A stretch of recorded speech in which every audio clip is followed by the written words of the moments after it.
विराटनगरमा बस्ने 21 वर्षको केटीको बिहानदेखि रातिसम्मको रुटिन कस्तो हुन्छ भनेर देखाउँछु ल।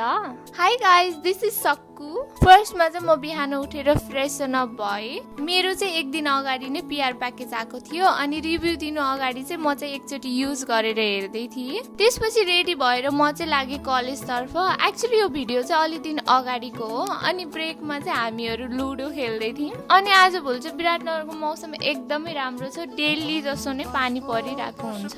एज यु क्यान सी अहिले पनि पानी नै परिरहेको छ। त्यसपछि चाहिँ म छुट्टी भएर घरतर्फ लागेँ। फर्कदा बाटोमा चाहिँ मलाई यसरी पानीले भिजायो, मेरो ड्रेसहरू सबै भिज्यो। त्यसपछि चाहिँ मैले ड्रेस चेन्ज गरेँ, एकछिन रेस्ट गरेँ अनि स्टिल पानी चाहिँ परि नै रहेको थियो बाहिर। अनि मलाई चाहिँ अति नै भोक लागिरहेको थियो अनि म चाहिँ हतार खाना पकाउन लागेँ एज युजल।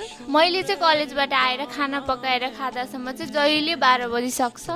मलाई चाहिँ त्यति साह्रो कुकिङ चाहिँ आउँदैन, बट जसो तसो आफ्नो लागि चाहिँ पकाएर खान्छु। अनि मैले चाहिँ अस्ति भाटपाटिनबाट अचार लिएर आएको थिएँ अनि लिएर आएको 2 दिन पनि नहुँदै आधा भइसक्यो। चाहिँ कस्तो मन पर्यो मलाई चाहिँ।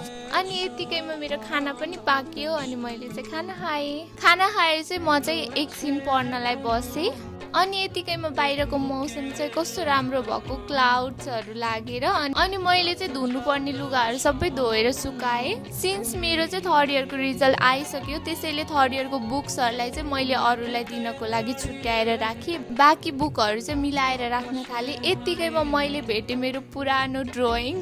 अनि मेरो ड्रइङ्सहरू हेरेर कमेन्ट्समा हाँस्न पाइँदैन नि फेरि। अनि मैले चाहिँ मेरो बुक्सहरूलाई यसरी मिलाएर राखेँ। अनि यति काम गरिसकेपछि मलाई चाहिँ फेरि भोक लाग्यो। हुन त मैले करेन्ट नखाने भनेर 1-2 महिना खाएको पनि थिइनँ, बट टिकटकमा हेरेर मलाई चाहिँ अति नै क्रेभिङ भयो। त्यसैले योचोटि चाहिँ खान्छु भनेर खाएँ। अनि बाहिर चाहिँ यस्तो पानी पर्ने जस्तो मौसम गरेको रहेछ अनि मैले सुकेको लुगाहरू सबै उठाउन थालेँ। लुगा उठाइसकेपछि चाहिँ म चाहिँ गएँ सावर लिनको लागि। त्यसपछि मैले चाहिँ हटियाबाट तरकारी पनि लिएर आएँ। अनि खाना पकाउँदै मेरो ग्यास नै सकियो। मैले चाहिँ साथीकोमा खाना पकाएर खाएँ। देन लास्टमा बुक पढेर सुतेँ। Thank you so much for watching.